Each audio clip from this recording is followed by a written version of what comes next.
Bisa dilihat ini ya. Bisa dilihat ya. Bisa Bapak. Bisa dilihat. Oke. Bisa. Jadi ini kita lanjutkan ke latihan ya. Terlihat ya.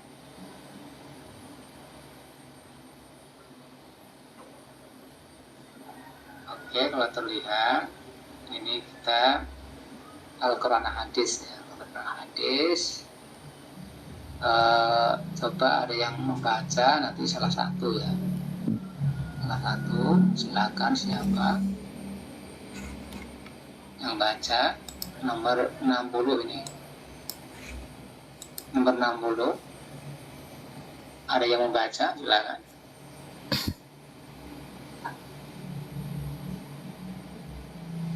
Silakan yang membaca.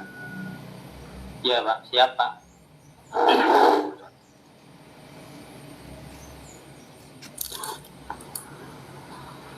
Menurut Al-Jurjani, takwil adalah mengalihkan lafal dari maknanya yang tampak kepada makna tersembunyi yang dikandung olehnya selama makna yang dimaksud tersebut dipandang sesuai dengan Al-Quran dan Sunnah. Oke, berhenti dulu ya. Jadi ini saya jelaskan takwil ya. Takwil itu mengalihkan lafal dari maknanya yang tampak ke makna yang tersembunyi. Artinya ada makna dohir, tapi malah yang diambil makna batin. Jadi misalnya kalau saya mencontohkan suatu kalimat, suami istri itu berkumpul, gitu ya, berkumpul.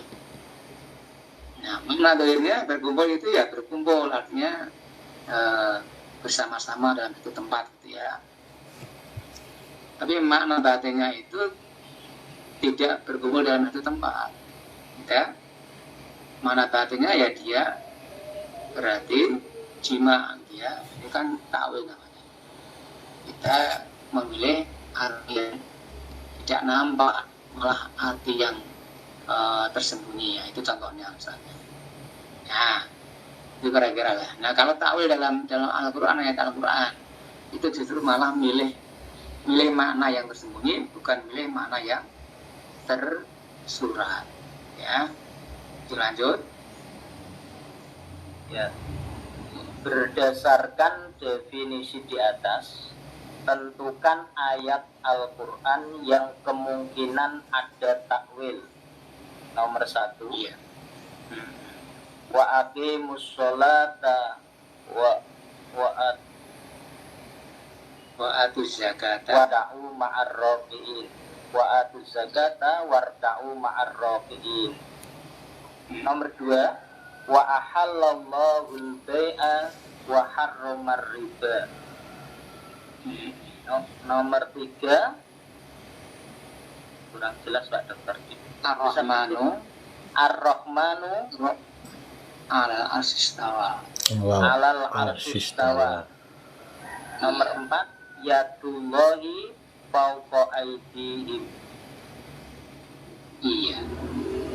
Ini kira-kira mana yang mungkin untuk ditakwilkan? Takwilkan itu karena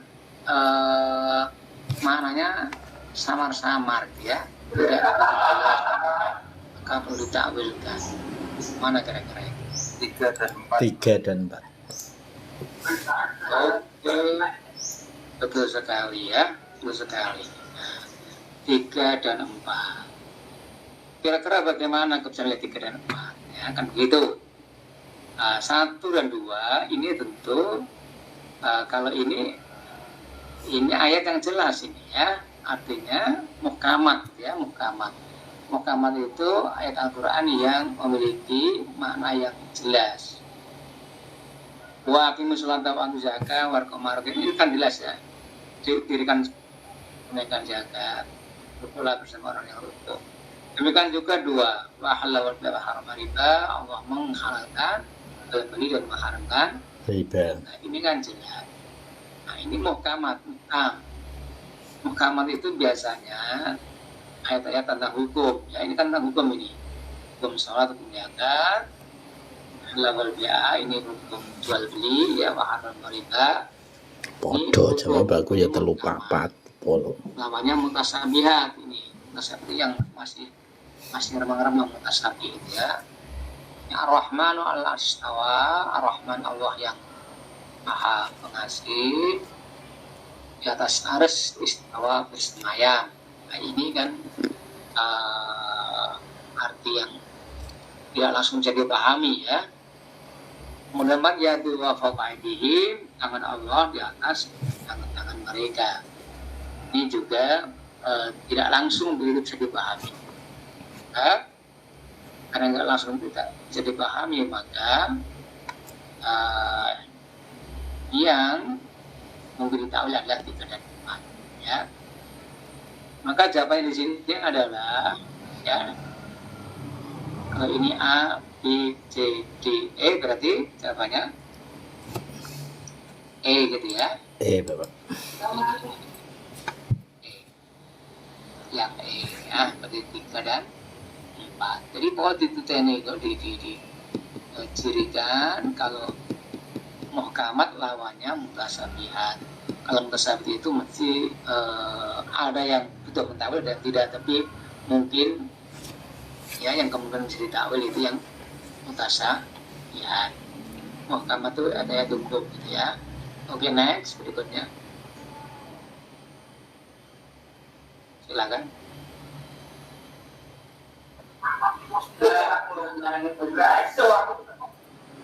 Perhatikan ayat muhkamat dalam Al-Quran surat Al-Ma'idah ayat 6 berikut. Ya ayyuhalladzina amanu idza qumtum ilas sholati faghsilu wujuhakum wa aydiyakum ilal marafiqi wamsahu biru'usikum wa arjulakum ilal ka'bain. Dengan memperhatikan ayat di atas dapat dipahami bahwa karakteristik ayat muhkamat adalah titik. Coba dibaca ya, ciri-ciri ayat muhkamat itu kira-kira yang mana ini, coba dibaca persatu. Ayat-ayat yang lafalnya terlihat aneh dan hukum-hukumnya tertutup. Nomor 2, ya, ini enggak kira-kira.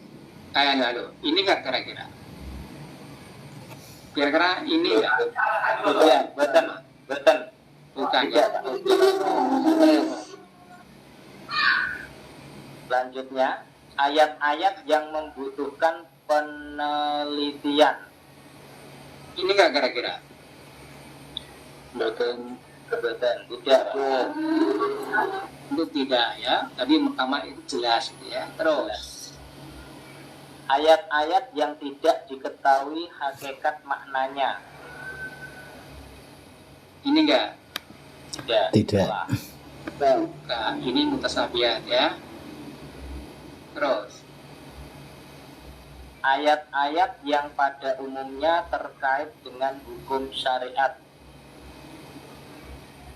gimana kira-kira? Ini Bisa masuk ini, Pak? Bisa, Pak. ya Iya. hukum syariat. Ini dia ya. Nah, ini kan ya ayyuhalladzina amanu idza qumtum ila sholati faghsilu wujuhakum. Ini kan tentang berwudu ya. Nggih. Hai orang-orang beriman, jika kamu mau sholat maka basuhlah wajahmu dan seterusnya. Ini kan tentang berwudu ya. Maka ini ayat-ayat yang pada umumnya terkait dengan hukum syariat. Dan ini ayat-ayat yang berhubungan dengan sifat Allah.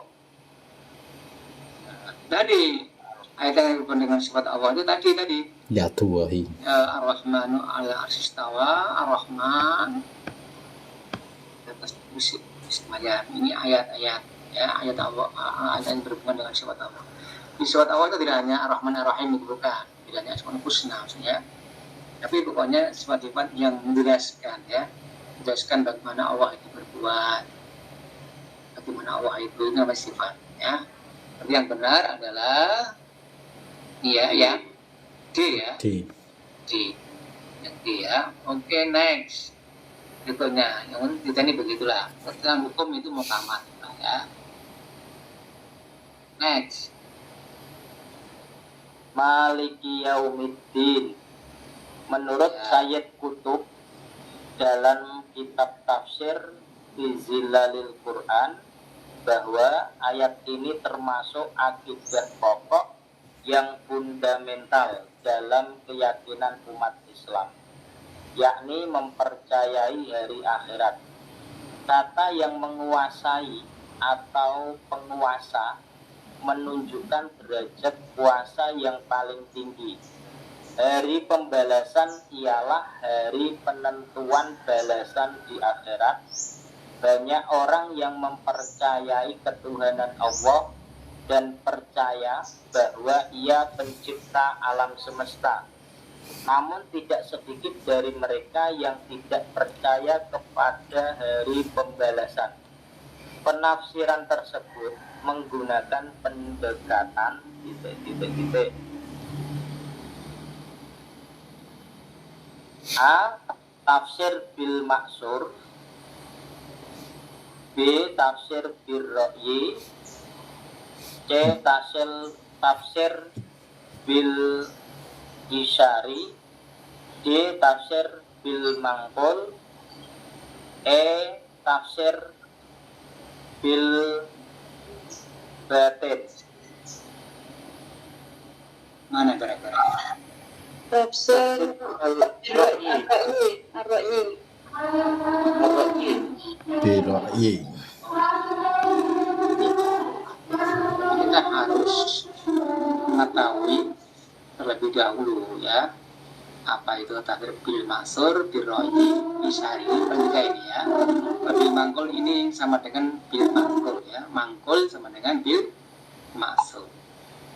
Ya, tafsir bil maksur ya, atau bil mangkul itu cara menunjukkan dengan cara mengutip riwayat-riwayat, namanya bil maksur. Jadi misalnya ada tafsir menurut hadis Nabi, menurut sabda Nabi, menurut perkataan sahabat, menurut perkataan Nabi, itu namanya bil maksur. Bil maksur. Di tafsirnya ini dia nggak berani pakai akal, tapi beraninya itu ngutip dari riwayat, namanya bil maksur. Tapi ini kalau ada tafsir di sana banyak mengutip riwayat-riwayat ya dalam tafsirnya, itu bil maksur.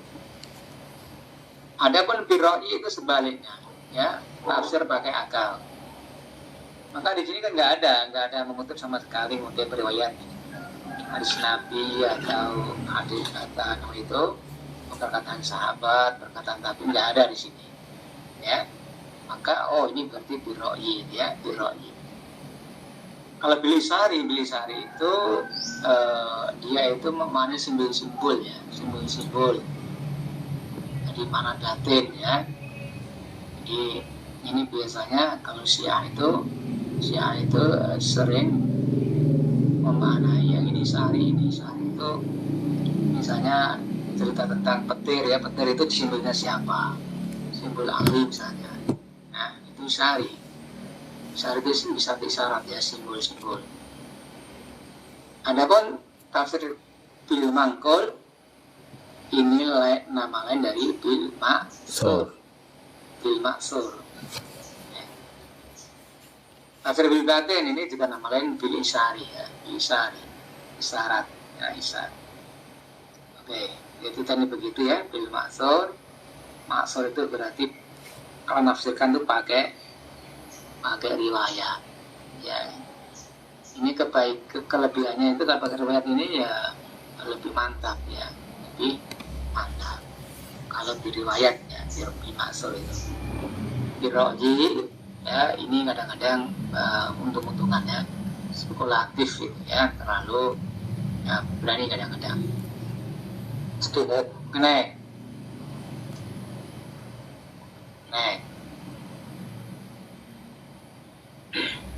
Secara bahasa atau lunggoh, menurut Al-Razi, riba berarti tambahan. Hal ini didukung dengan sebuah ungkapan raba al-syai yarbu arba al-rajul ida amala fil riba. Di samping itu juga dikuatkan oleh surat Al-Hajj ayat 5, ihtazat warobat wa ambatat min kulli zaujim bahij. Hiduplah bumi itu dan suburlah. Arti kata riba dalam ayat ini adalah bertambahnya kesuburan atas tanah.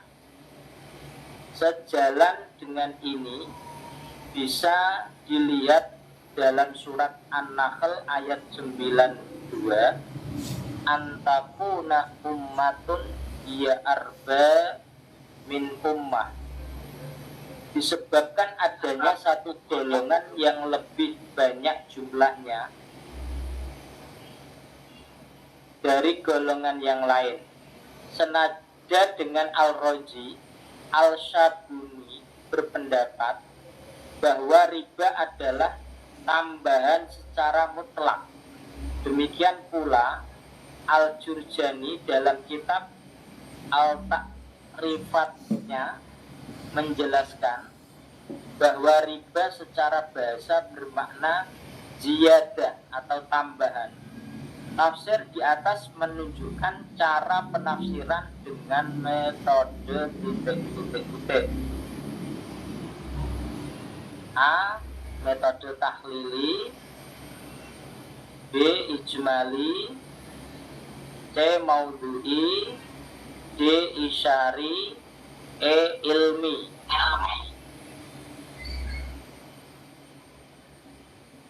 Ya, sebelum menjawab akan saya jelaskan ya.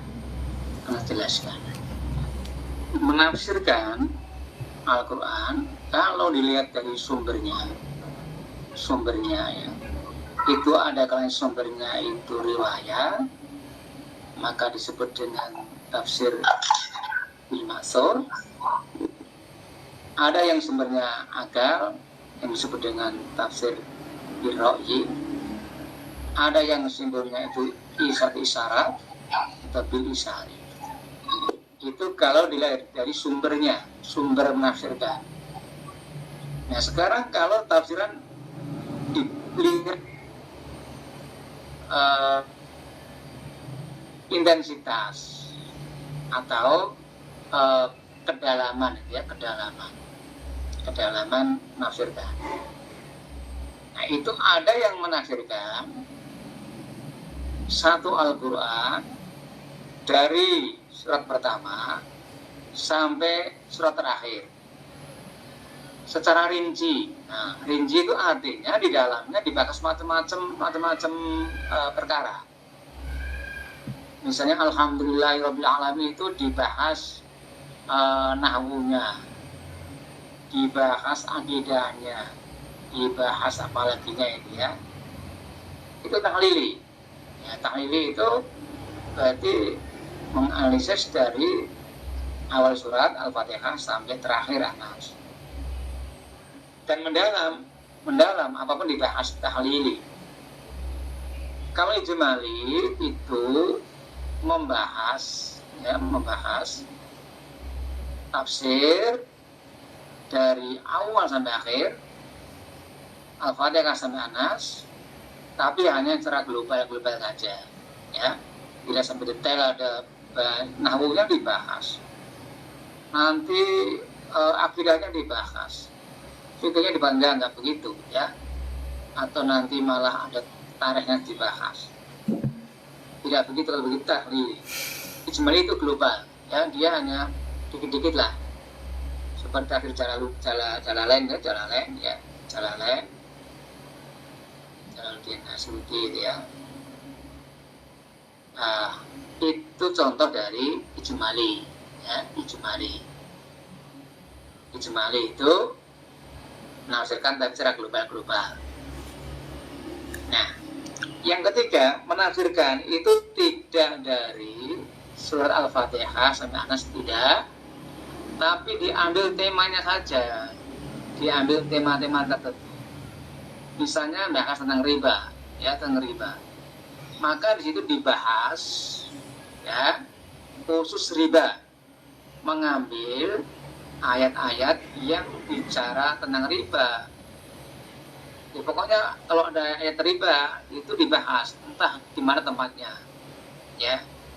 Tidak dari Al-Fatihah sampai Anas bukan, tapi hanya mengumpulkan ayat yang satu temanya maudhu'i, ya, maudhu'i. Nah, kalau maudhu'i ini biasanya kitabnya judulnya sesuai dengan tema itu. Misalnya apa? Ar-riba fil Qur'an. Riba menurut Al-Qur'an. Al-insan fil Qur'an, manusia menurut Al-Qur'an. Nah, ini. Jadi ini sebenarnya kita ingin membedakan apakah tahlili, ijmali, maudhu'i. Kalau isari ilmiah hanya ini pengecok saja ini. Ini tambahan saja, ya. Yang tidak sejenis ini. Isari ilmi ini tidak sejenis. Ya. Yang sejenis itu tahlili, ijmali, maudhu'i. 3 ini yang mau dipilih. Pilih yang mana kira-kira? Tahlili, ijmali, maudhu'i. Kira-kira yang mana ini? Maudhu'i. Betul. Betul, ya. Betul. Karena apa? Ini tafsirnya nampak. Nampak tafsirnya itu hanya bahas riba. Ya? Nggih. Hanya riba, ayat-ayat riba dikumpulkan. Ini kan ayat riba. Ini bahas mana riba dulu. Apa kata riba secara lugawi. Nah, ini hanya bicara tentang riba. Maka ini maudhu'i. Ini mungkin agak sulit, ya, mungkin yang mudah nanti itu kitabnya judulnya apa dulu. Ini maudhu'i, ya, maudhu'i. Itu ya, paham ya, Pak Busman, ya. Maudhu'i. Oke, next.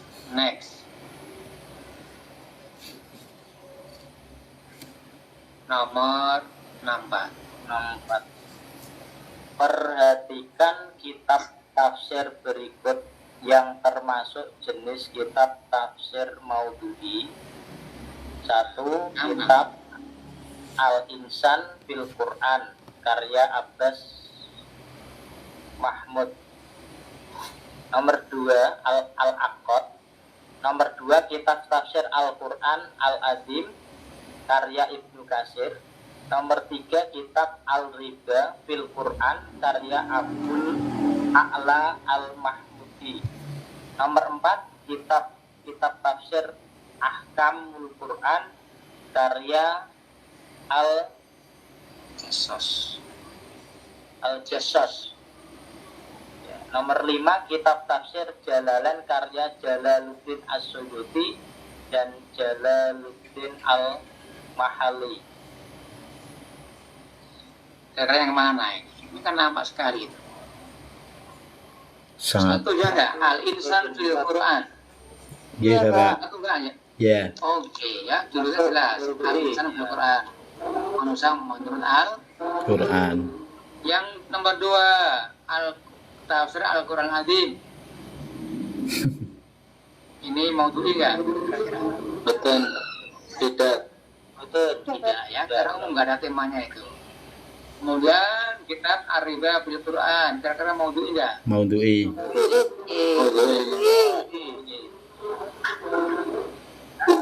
Dua, tafsir Ahkam Al-Quran.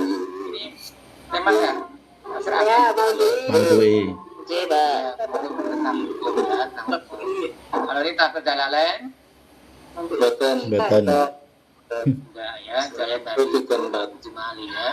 Ijmali ya. Ijmali itu dari Fatihah sampai Anas tapi global ya. Berarti jawabannya 1, 3, 4. 3, 4. 4. 3, 4. C ya. C cari ya. C.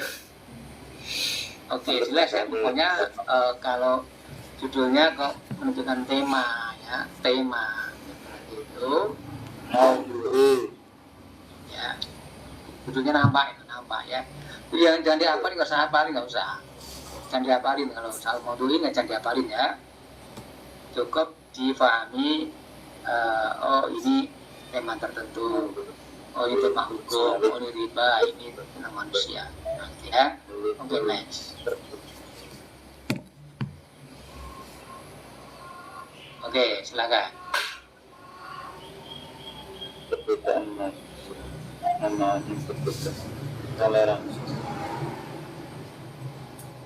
Bu Aisyah yang beragama Islam apa ini? Bertetangga dengan Bu Maria, ya. Bertetangga dengan Bu Maria yang beragama Nasrani. Nomor 1, sebagai tetangga, setiap panen melon, Bu Aisyah memberi beberapa buah kepada Bu Maria. Nomor 2, ketika Bu Maria sakit, Bu Aisyah juga menjenguk. Nomor 3, bahkan ketika Bu Maria merayakan hari Natal, Bu Aisyah ikut doa bersama dan menyalakan lilin. Tidak hanya itu, nomor 4, ketika Bu Maria meninggal, Bu Aisyah bertakziah kepada keluarganya. Nomor 5, Bu Aisyah juga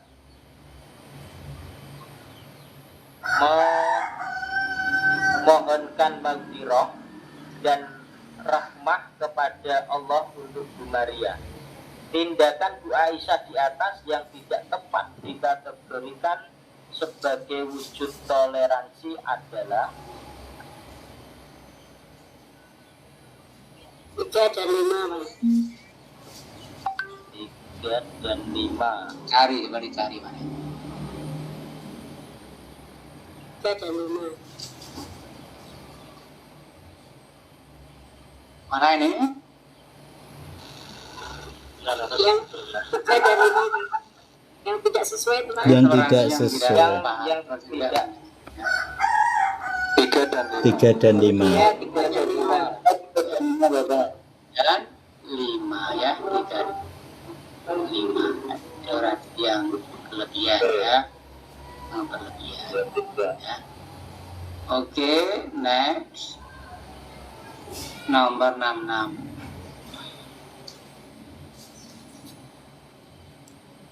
Silakan.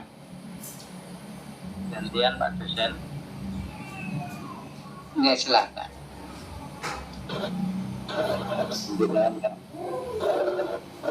Ada 5 syarat hadis dikatakan sahih, yaitu 1, seluruh mata rantai. Yang agak dekat, Pak. Agak dekat suaranya. Agak dekat. Dekatkan ke minyak dengan suaranya keras. Ada 5 syarat hadis dikatakan sahih, yaitu 1, seluruh mata rantai riwayatnya dari setiap generasi ke generasi, yakni Nabi, sahabat, tabi'in, dan tabi'i al-tabi'in, bersambung tanpa ada satupun yang terputus. 2, kondisi perawi yang beragama Islam mukallaf melaksanakan ketentuan agama dan menjaga muruah. 3, memiliki kemampuan menyampaikannya kepada orang lain dengan tepat dan mampu memahaminya dengan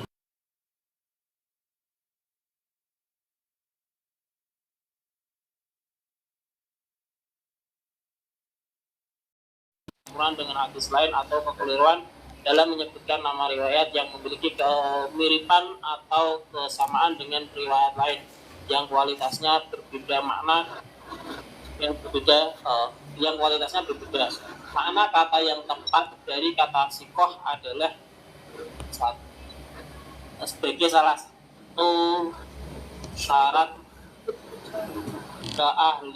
kesohihan hadis adalah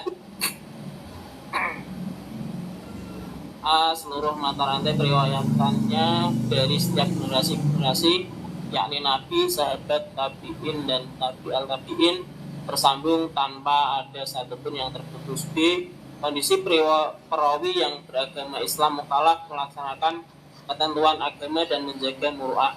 C, memiliki kemampuan menyampaikannya kepada orang lain dengan tepat dan mampu memahaminya dengan baik. D. Riwayatnya tidak bertentangan dengan mayoritas riwayat lain yang juga sikap. E. Tidak ada kerancuan karena percampuran dengan hadis lain atau kekeliruan dalam menyebutkan nama riwayat yang memiliki kemiripan atau kesamaan dengan riwayat yang lain yang kualitasnya berbeda. Apa? Ayo, yang mana? Ada Pak. Sahih itu mutasil, sanadnya mutasil baik. Sanadnya sambung, sanadnya rawinya adil, baik.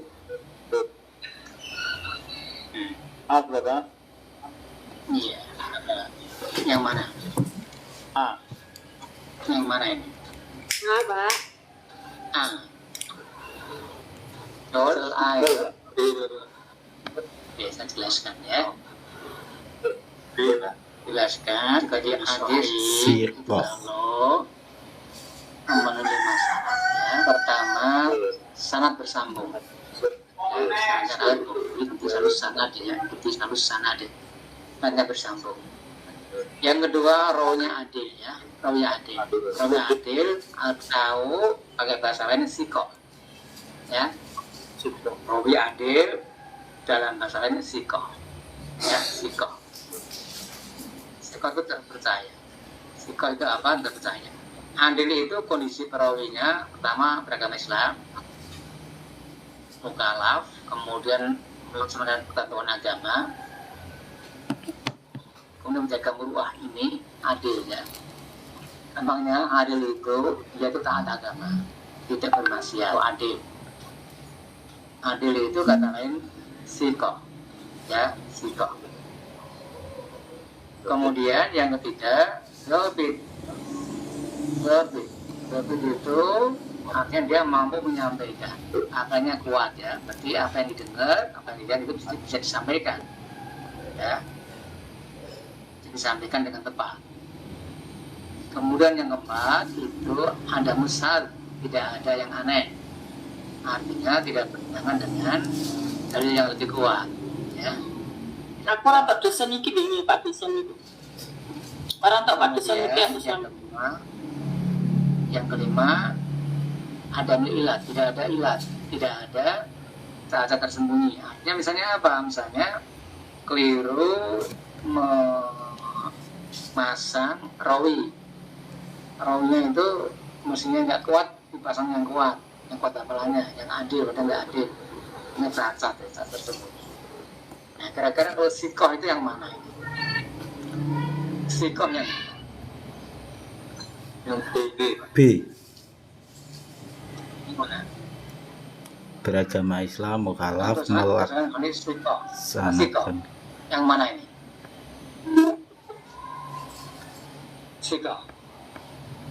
Kalau yang ini mana ini?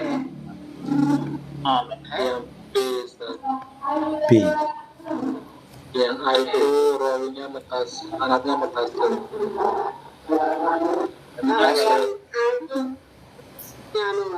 Tidak terputus. Masaran.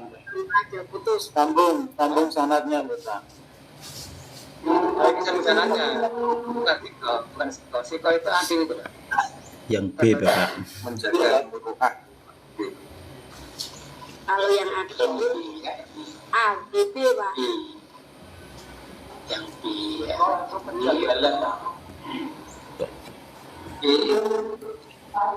Di sikoh itu kemarin dari adil ya. Adil itu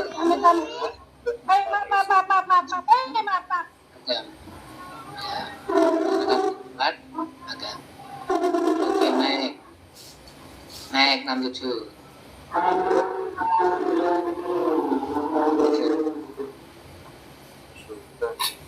Rasulullah Shallallahu Alaihi Wasallam bersabda, "Talabul ilmi fardhatun 'ala kulli muslim." Mencari ilmu itu wajib atas setiap orang. Jawabannya B. Hadis di atas Aku sangat betul muruah. sering dikutip dalam karya-karya Adil. Kopreng serta kerap juga diungkap dalam seminar dan ceramah-ceramah, padahal termasuk hadis dhaif. Ibnu Majah sebagai perawinya menganggap hadis di atas termasuk hadis dhaif. Kedhaifan hadis ini terletak pada perawinya yang dinilai tidak sahih. Alasan hadis di atas tetap dijadikan dasar mencari ilmu adalah A. Kandungan matan hadis tersebut sejalan dengan ajaran Al-Quran yang memerintahkan kaum muslimin menggali pengetahuan. B. Kita mencari ilmu ini betul-betul diperhatikan oleh kaum muslimin sehingga sejak awal perkembangan peradaban Islam aktivitas belajar dan sangat intensif dilakukan. C. Tanpa ilmu manusia akan mengalami kebodohan. Kebodohan inilah yang akan menyebabkan mereka melakukan pelanggaran dan perusakan di muka bumi. Di kiamat, kehancuran alam tidak terjadi selama ilmu masih menjadi panduan kehidupan manusia. E. Menempatkan pemiliknya pada kedudukan istimewa di antara manusia dan makhluk-makhluk Allah yang lain. Yang mana kira-kira ini? Apa? Apa? Sejalan. A ya. A. Ya. Jadi ini hari dhaif tapi tetap dilaksanakan Karena baik. karena sejalan ya, sejalan dengan ajaran Al-Quran yang memerintahkan kaum muslimin menggali pengetahuan. Oke, berarti out ya. Nah, sejalan dengan itu. Oke. Next. Next. Man salaka tariqan yatlubu fi ilman salakallahu bihi tariqan min turuqil jannah. Wa innal malaikata la tad'u asnihataha lidzal talibil ilmi. Wa innal alima la yastaghfiru lahu ma fis samawati wa ma fil ard wal hitanu fi jawfil ma. Wa inna fadlal alimi alal abid tafadlil qamari lailatal badri ala syairil kawakib. Wa innal ulama'i warasatul anbiya wa innal anbiya alam yurisu dinaran wala dirhaman warasul ilmi faman akhadahu ahadan bihatin wafirin.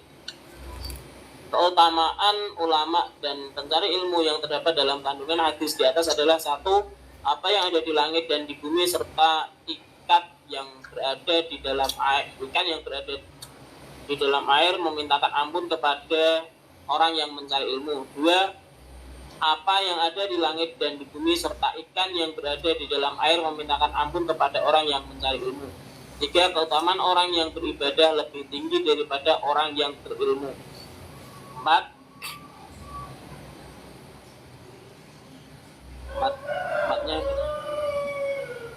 ya? Orang mencari ilmu dimudahkan jalan-jalan menuju surga. Jawaban yang tepat adalah 2 dan 4. 2 dan 3. ya. Betul. Yang satu gimana? 1 sama 2, Pak. Yang satu gimana? Yang satu. Apa yang di langit dan di bumi serta ikan yang berada di dalam air memintakan ampun kepada orang yang mencari ilmu. 1 dan 2 sama, Bapak. Sama. Kalau satu sama, Pak. Gimana? 1. Apa yang di langit dan di bumi serta ikan yang berada di dalam air memintakan ampun kepada orang yang mencari. Oh, sama ini ya. J, Bapak. Sama, ya. Iya, Bapak. Oh, berarti dan baca betul ya, terasa sama ya. Ini A dan 2 betul ya. Ya. Ini ketiga, Nomor 4 betul kan? Salah. orang Salah, yang beribadah lebih tinggi daripada orang yang berilmu. Gimana itu? Salah, Bapak. Salib. Salah. Bapak. Salah. Itu teman orang yang beribadah lebih tinggi daripada orang yang berilmu. Betul nggak? Terbalik itu. Tidak, Bapak. Orang yang berilmu lebih tinggi. Ini tadi yang beribadah. Atau orang yang beribadah tapi tak punya ilmu, macam begitu ya. Keutamaan orang yang beribadah tapi nggak punya ilmu, macam begitu. Lebih tinggi daripada orang yang berilmu. Bukan ini ya, bukan 3 ya. Bukan 3 ya. Ya, Bukan Pak. ya. 1 dan 4. Nah. Nah, orang yang dari ilmu dimudahkan jalan-jalan menuju surga. Benar nggak nih? Benar, Bapak. Betul. 1, 2, 1, 2, 1, 2, 4. Nggih. Di sini gimana? Nah, berarti ini bukan 2 dan 4 saja lah. 2 dan 4. 2 dan 4. Ya. Ya. Ini kembar. Oke. Next. 2 dan 4. Silakan. Perhatikan hadis berikut. Ana waka fil yatimi fil jannati hakadha. Wa qala bi asba'i sababati wal ustadi. Saya dan orang yang menanggung hidup anak yatim akan berada di surga seperti Rasulullah bersabda demikian dengan sambil merekatkan jari telunjuk dan jari tengahnya.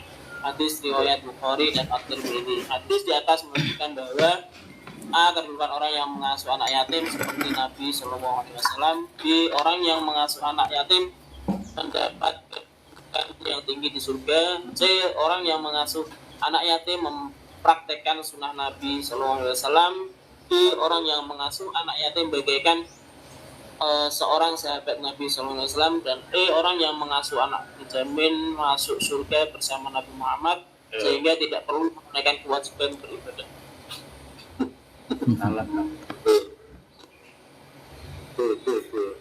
C. B. Pak. Iya. B.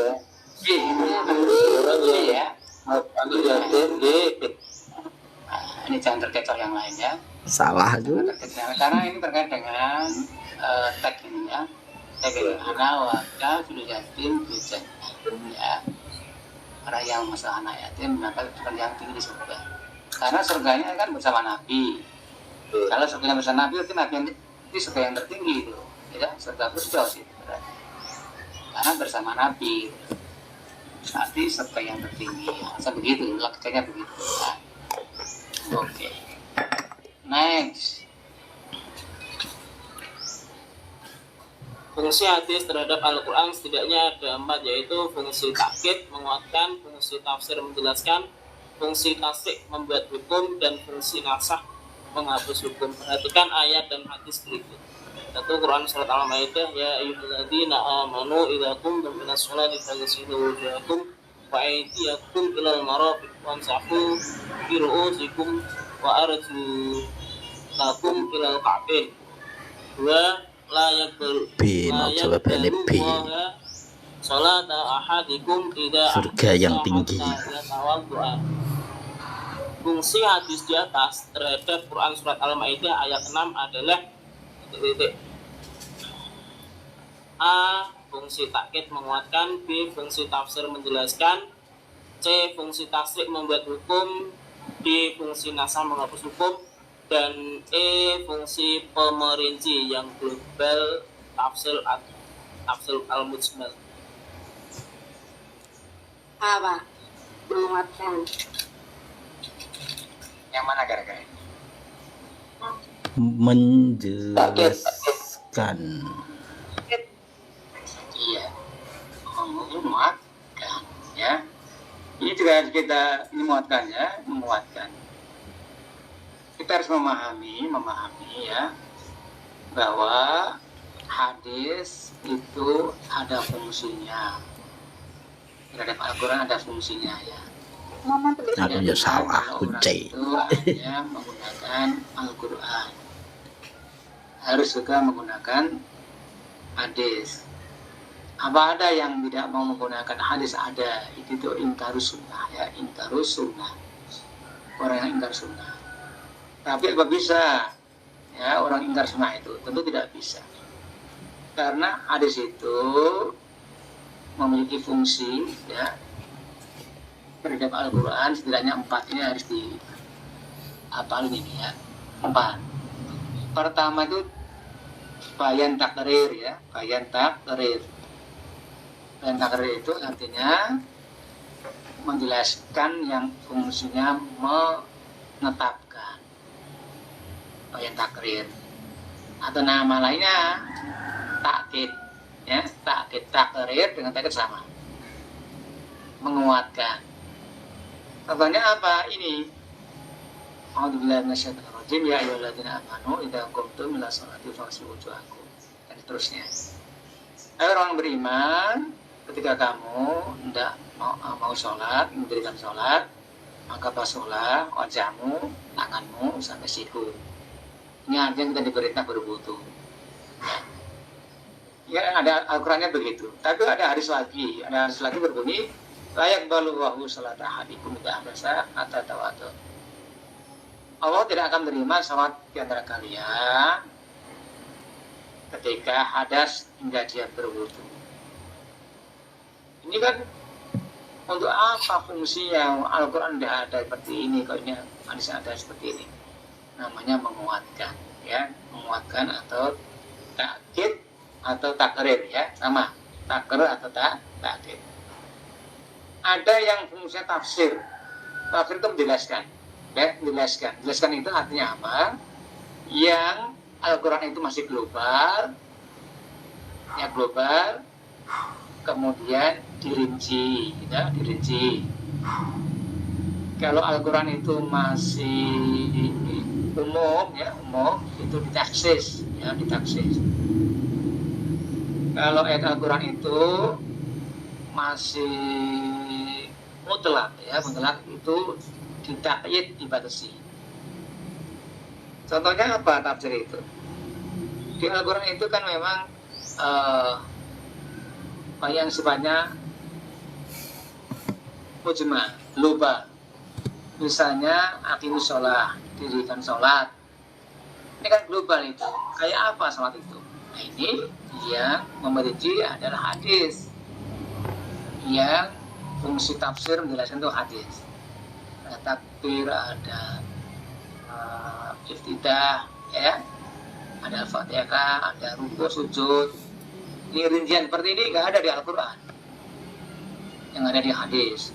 Nah, ini fungsi tafsir tadi memerinci yang masih global, atau menjelaskan, mengkhususkan yang masih umum, ya.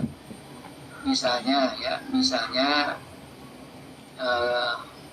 yusikumullah fi auladikum lidzakari mislu hadzil unsayyain. Setiap anak laki-laki itu kalau orang tuanya meninggal, dia mendapat warisan 2, perempuan mendapat 1.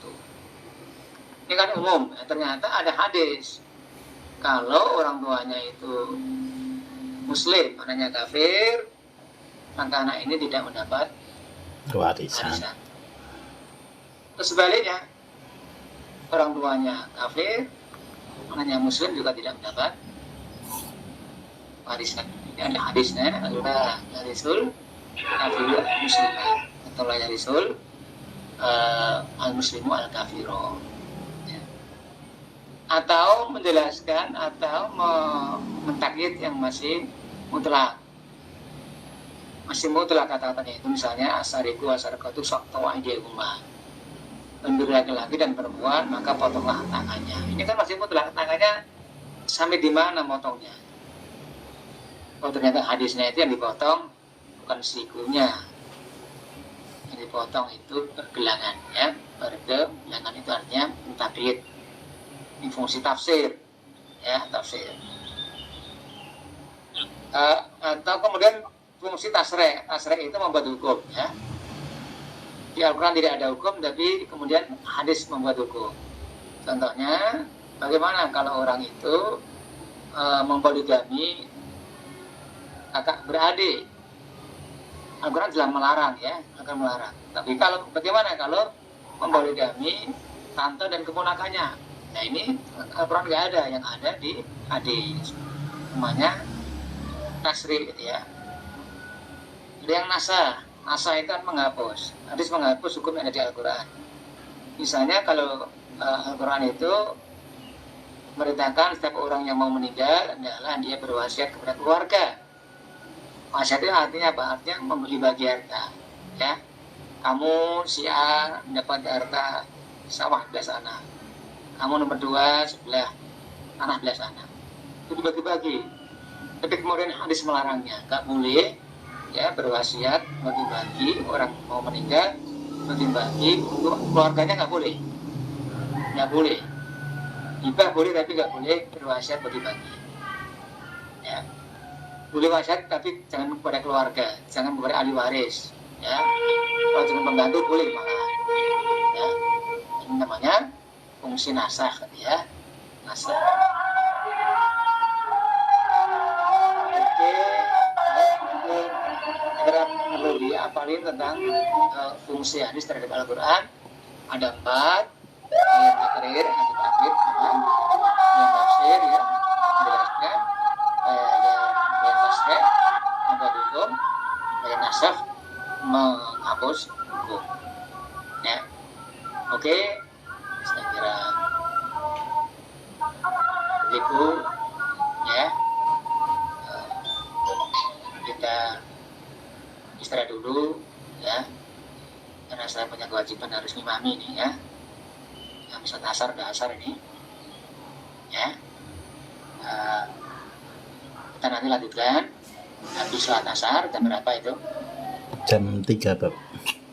Jam 3 Pak. 3. 3 ya, 3 Iya. sampai selesai.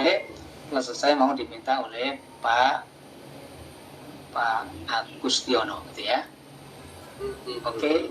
Agar kita cukup dulu, kita akhiri dengan doa kepada majelis subhanakallahumma wa bihamdika asyhadu an la ilaha illa anta astaghfiruka wa atubu ilaik. Assalamualaikum warahmatullahi wabarakatuh. Waalaikumsalam warahmatullahi wabarakatuh. Oke, istirahat dulu. Terima kasih. Semoga teman-teman bisa melaksanakan sholat asar, nanti dilanjut jam